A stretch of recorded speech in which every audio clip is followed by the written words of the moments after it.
Wow, what a weird Sunday. I mean, can't believe we played one game on Saturday and then, 6 games on Sunday. I was getting tired watching games.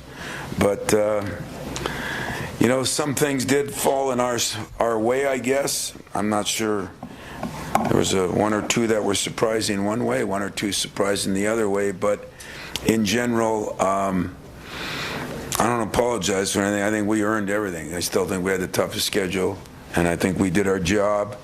And it wasn't perfect, and not getting to play the extra game. I thought we earned everything we got. So that'd be the first thing. It was a great way to close out the regular season.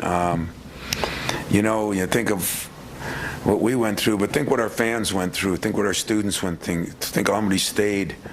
I could have gone a spring break and stayed there for senior day. It was impressive by our fans, our community, and our students, and I was overwhelmed by that. It meant a lot to us. The environment was great, as always. When you have recruits up, football and basketball, and you have environments like that, it's always special. I want to be happy about the win because our offensive stats, we have a 5-game stats, which we really were only 3-2, and 3 of the games were on the road. But Joey Hauser's shooting Tyson 53, 52 from the 3, and 86. Hauser's 53, 56, and 91. Hogart 44, 50, and 86. Akins 49, 62 from the 3, and 71. Malik Hall 45, 43 from the 3, and 1,000. I mean, we're shooting over 50%, over 50, almost 54 from the 3, and 85 from the line. Those are world-class offensive stats, some that we've never seen here. The problem is our defensive stats have gone down. As I stated after the game, in those same 5 games, we're giving up in the high 40s and we're giving up in the high 30s. And that has been disappointing. I look at it. I looked at it on film. I watched a lot of film yesterday. We had some teams that shot well against us. I mean, it's easy when you don't take a lot of shots, like the Michigan game. They hit those 2 threes at the end. One real tough shot and one when it was over. That changes when you don't shoot a lot. The Iowa game, we did such a great job until the last minute and a half. I make 5 out of 6 in the last 40 seconds, whatever it was. That changes it. The Ohio State game, even they made some tough ones late. Defense wasn't as bad as I thought. They just made some tough shots, but we have to do a better job on that, and we have most of the season. We've been 1 in 3-point field goal defense most of the year. We've been in the top 2 or 3 in regular field goal defense, and all of a sudden we dropped to 8. So that's the battle cry this week, and I told them, give me 3 days. That's going to last 3 weeks, because whatever you do in the next 3 days, there's not a lot of practice time after that, unless you lose games early or because you could play till Saturday or Sunday, and then you could be on the road Tuesday playing Thursday in Sacramento. I mean, there's a lot of strange scenarios out there. So tonight and tomorrow, maybe 2, and then Wednesday is going to be big days for us to get back on track defensively and some of the coverages. And when your defense goes down and you give up penetration, then your rebounding goes down, and we're even on the boards, and that hasn't been the way it's been most of the year. So that was the only disappointing part. On the tournament, I've been saying all year that the league is crazy, and it proved to be crazier than I thought it was. I just couldn't believe some of the games and some of the way some of the games went yesterday, but it's been that way all year, so it has been consistently insane. The couple of games that broke our way to get the double bye, as I said, don't apologize because some things went against us too throughout the year, and I feel very comfortable with where we are. I feel deserving of it. If we would have been at 5 or 6, if we would have been at 4 or 3, I think we deserve that. But we do get a couple of days now to prep, and what you do in these games, the ironic part is we've just played Iowa and Ohio State. We could play either one of them. The scary one is we haven't played Wisconsin since the beginning of the year, so it'll be a completely new prep. So we'll do a little work on them here today and tomorrow, and figure out who we play on Thursday and play Friday. I think everything is, it's going to be some interesting games, and I'll take questions on them that I probably have no answers for. You kind of alluded to it, but I'm wondering about how you prep, particularly this year when you got 3 potential opponents, but it's not like, even with the way Minnesota and Ohio State have played down the stretch here, it's not like you can discount anyone. No, the funny part is, too, on like some of these teams, it's when you play a team. Like playing Minnesota late, if we would have played them late, I think those guys had been back 1 or 2 games and we played them. But right now, I watched them against Wisconsin. I told you, he's a good coach, and they do a good job, and those guys back make a big, big, big difference. And so, I wouldn't think there's any. I think you watched Nebraska. They legitimately played well, which made our win even bigger. It wasn't lucky what they did. They played real well. So usually you have those years where you can at least predict that you got a chance at 2 of them. And for us this year, you can't predict anything. I could see anybody beating anybody that first night. The second night, I can see 80% of the teams beating anybody, and then you go from there. Not exactly my question, but how many Hail Marys exactly did you say yesterday? Yeah. The funny part is I wanted to plan Friday if possible, because everybody does, but it wasn't. I didn't lose sleep over it. I think for 2 reasons. How in the hell could that many scenarios happen? That's one reason. And the second reason was it's not like we're going to play somebody easier. It's just maybe you play 1 less game. Because I still think that whoever you play, it's just going to be a tough out. They're all going to be tough games. Maybe in Malik's case, getting a little healthier. He wasn't great the last game. Maybe it helps there. Maybe it gives us an extra day to shore up our defense and kind of get back to basics on some of those things. So that's good. But other than that, it wasn't like I got a lot of things to pray about bigger than being a 4 seed. Kind of playing into that though a little bit with the minutes guys are playing. I know you've tried to trim AJ's back a little bit, but is this kind of, especially with guys like Joey, Tyson that are just playing 35, is it kind of to the point of the season where it's just what it is? There's not really a place to find breaks at this point. I still think, like in, Malik's still going to be important, really important. I think, Carson could be important to us now, depending with some of the bigs we could face, because he was hurt and then he was out, and he's back on track now. And I still think Pierre can help us. I think there's going to be a game where he's going to make some shots and he can help us. So, but is it for the most part is what it is? Probably. I guess it's the one good thing about TV now. There'll be those long timeouts, but. Yeah, it probably is what it is, but don't tell my team that, because we're going to practice like they're going to get rest, because we need to get some things done. I told them, skill-wise, you could not do more than you're doing as far as 5, 6, 7 games, and skill-wise, meaning, but effort-wise, or the things that don't take the skill. Can you rebound the ball? Can you get over a ball screen? Can you communicate on switches?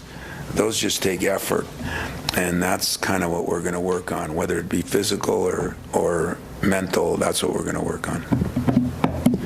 Tom, I'm sure you guys are feeling good about the way they're hitting shots, but do you feel like they're kind of heeding your message as far as that's not what you can count on here in March, and you got to, the defense and rebounding aspect? I don't know. That was the whole meeting this morning. It was, I don't know if they're getting that message. We'll find out at practice tonight. But I think they do, and it's not like we're trying to reinvent the wheel. We have been a good defensive team, so we're just trying to get back to that defensive philosophy. We weren't a very good offensive team, and we put a lot of our practice time and extra time into the offense. So it really comes down to what you emphasize, what you get, and yet we've been maybe unbalanced a little bit. Could be my fault, but we're gonna, try to get as balanced as we can and build on the positives and get our defending and rebounding back. And usually, if you defend better, you rebound better because number one, you get more chances to rebound. Number two, part of defense is those penetrations, and when people penetrate on you, that's when it's harder to rebound.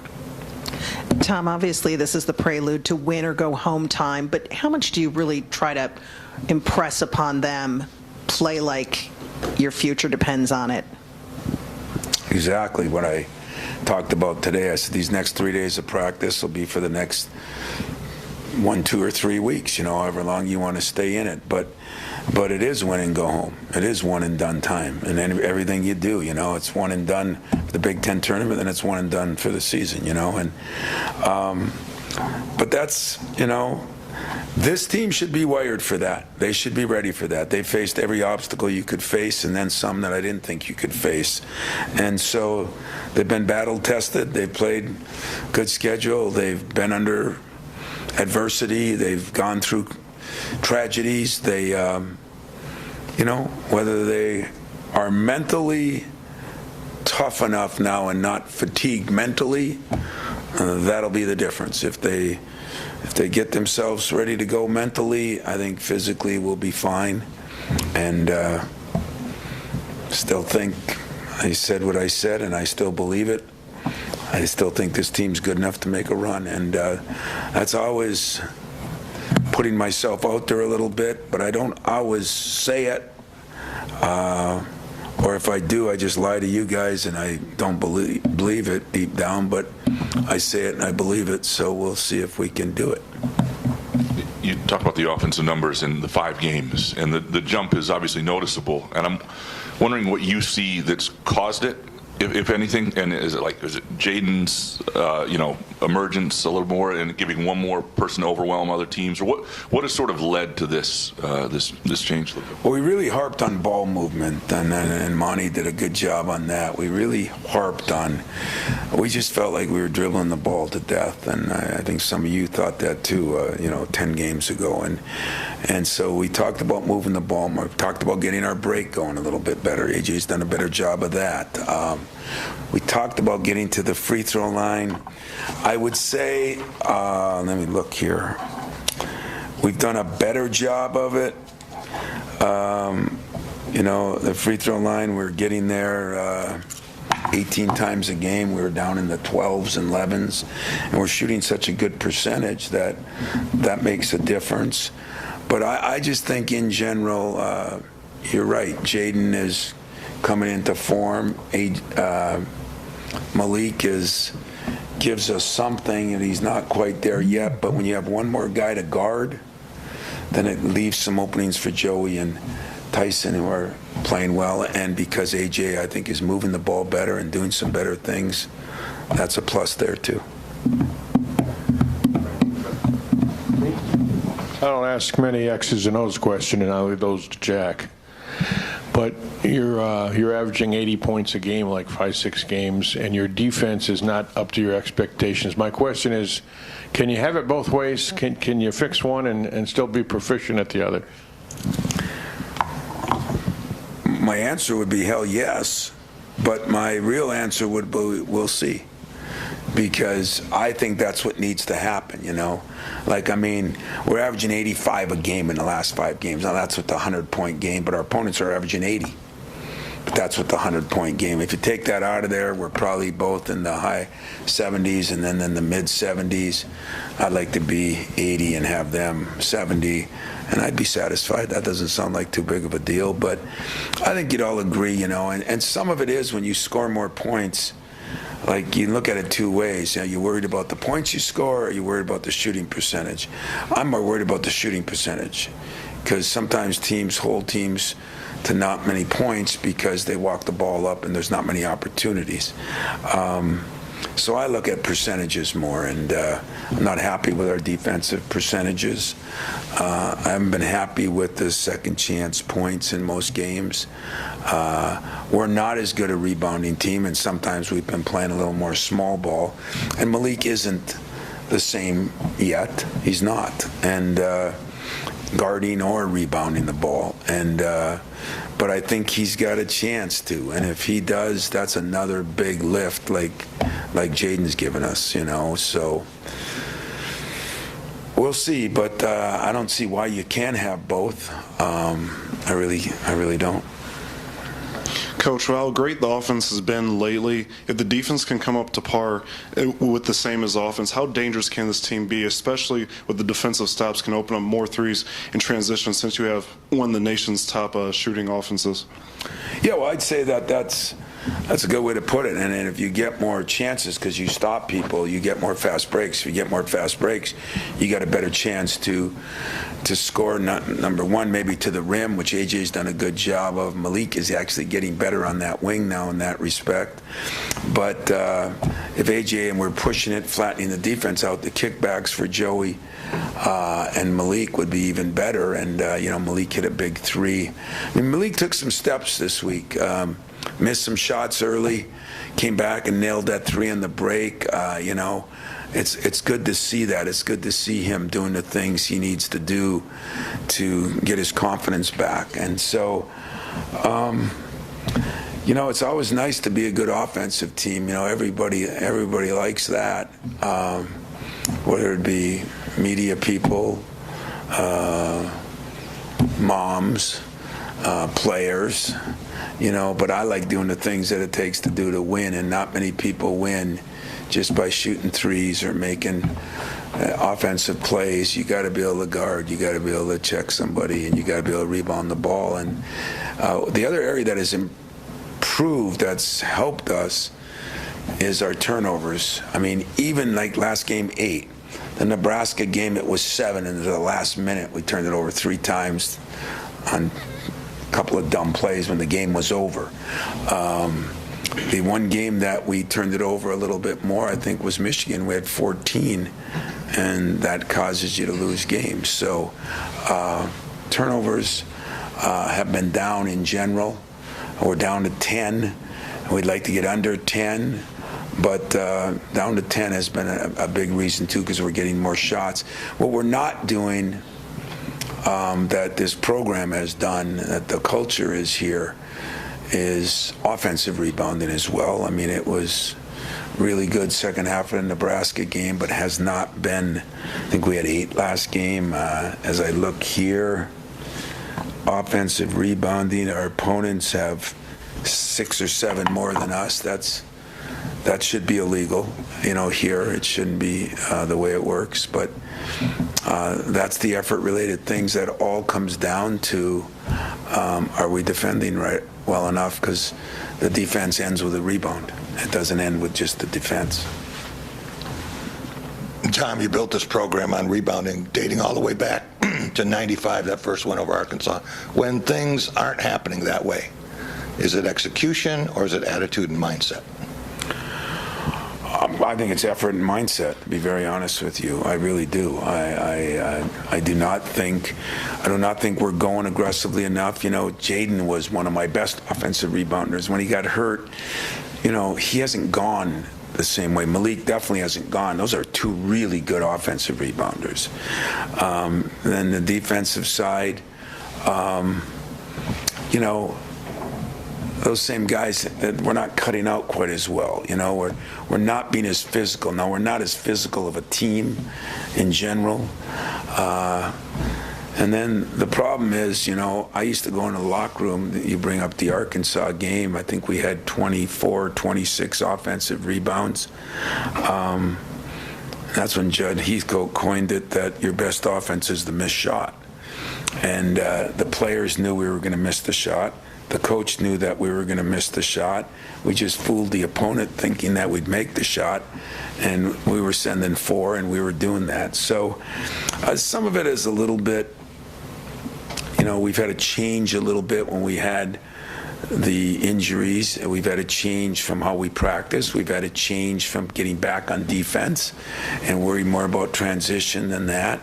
And then trying to switch that halfway through the year. That's been one of the challenges I've had. But in general, that's what I said today. Skill things, you're doing well. If we do the effort things, which we should control, and then the toughness and mental and physical toughness, which sometimes you can control, not all the time. So that's why I think we still have a shot, but we'll find out how we practice. Can tell me a lot. Whether there's a concerted effort to say we're not good enough in these areas, we got to get better, then I say that's a big plus for us. And what I like about it is, I keep saying we've done it before with this same group. And we've actually added 2 guys that should make us better. But working that in is not always as easy as it looks.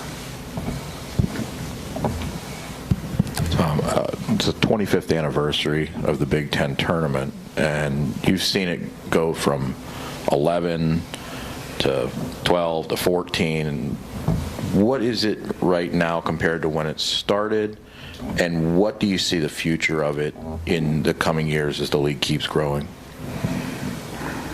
Right now, it's a pain in my backside because it's gotten too good. It's gotten too much better, you know. And I mean, when you're talking teams that are playing on Wednesdays that I look at and say they got a chance to win it, I'm being honest. So it's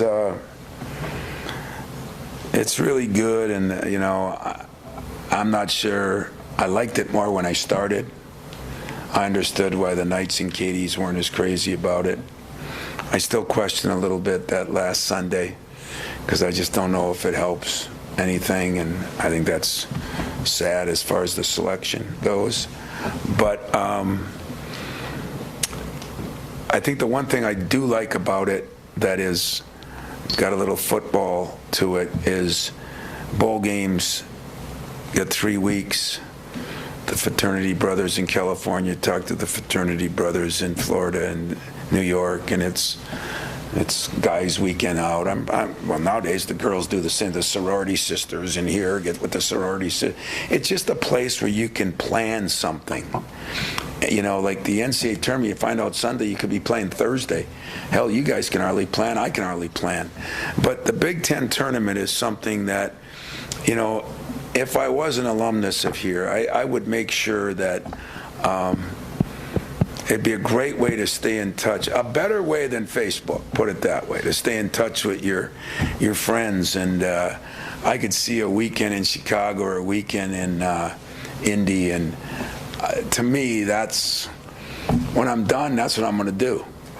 I ain't going to miss one. I'll be there for all 4 days and cheer on my team, Michigan State, but enjoy the other games and enjoy the people that, you know, I've met and known, and hopefully we all get together. I think that's the beauty of that tournament. You know, does it make a lot of money? It probably does. Is it exciting?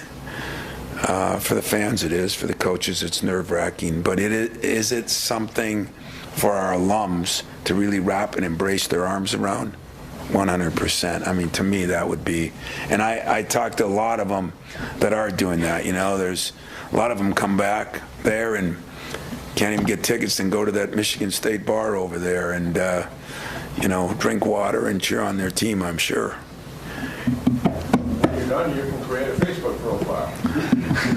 Probably ain't happening, Fred, so don't worry about it. Yes. The last time the tournament was at the United Center, you guys won the championship game against Michigan in 2019. So just curious, your fondest memories of the United Center, and maybe how this team, you've mentioned, you know, several times how it has the opportunity to make a run. That team made a run at the Final Four.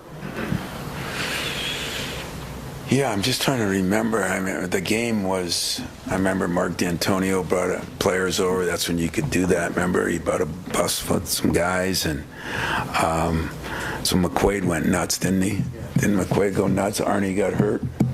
Yeah, that was a hell of a game, and we came back and won the game. And so my memory of the United Center, phenomenal. They're awesome. You know, let's have a party there. You know, but, in 13 or 14 had a similar one in Indianapolis, so I'm not prejudiced. I'll go anywhere and play if we can find a way to win a championship game. And if it's against Michigan, that's even better. But I would say that, you know, the neat thing about Chicago is I think all the schools have so many alums in Chicago. And when you're there and, you know, if you go for the walk or jog, you know, you just, there's something about seeing different colors, different hats, different people.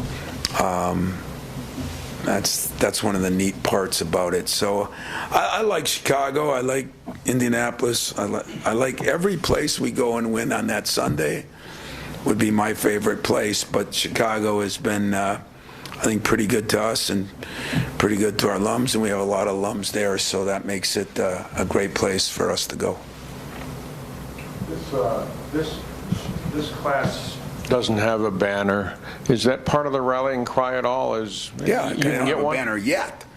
I mean, I'm not putting the pressure on me or them, but that's what the games are for, you know, is, and you want every class to have something. Now, this class, when it's all said and done, you know, and it's different with the classes now, but I'd say for Joey and Malik, God, they've been through it all. You know, they've been through it all. Most college kids don't deserve to have to go through what they went through with all the things that have happened. But at the same time, you know, they too are going to be pretty prepared. So I'm looking forward to trying to help these guys get something positive that they will remember, that'll make up for all the COVID nights and the things that they've gone through. And so hopefully we'll do that. We're going to try to see one of our students was moved to a facility in Chicago. We're going to try to stop by and see him, and again, continually not forget the people that we lost, and yet try to bring some more joy, and try to bring some more healing, and try to bring a banner back. That's what the battle cry will be. Anything else? Thanks. See you there.